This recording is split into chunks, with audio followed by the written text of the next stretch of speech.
One of my favorite parts about designing and installing native gardens is not only recreating wildlife habitat, we're also creating community. In summer of 2018, we installed this native garden behind me, and the neighbors were so excited about that transformation that they wanted to have their gardens done too. 6 months later, we installed these two gardens at the same exact time. We transformed these boring, dead lawns into a native garden oasis, and now these three gardens have become a focal point of the community.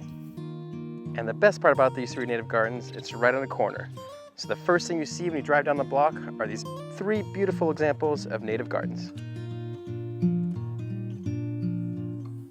The focal point of this corner lot is this beautiful desert willow that just gets these amazing pink purplish flowers that attract so many native birds and butterflies.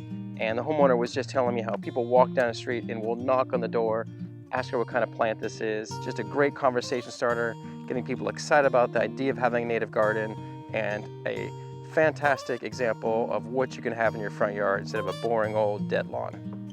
Another eye-catching element of this garden are these beautiful mature Dr. Hurd manzanitas, complemented by the silver carpet and these ornamental native grasses.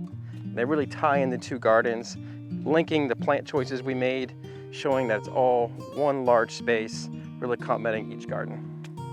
Another communal feature is this fence. The homeowners wanted to have some separation between the two spaces, but still make them feel interconnected. So we decided to do a cable wire, which still allows you to see both sides. The plants are going to grow together, and it really combines the two spaces as one. So this project is an example of how a native garden can not only save water, create habitat, add beauty, it also allows you to connect with your neighbors.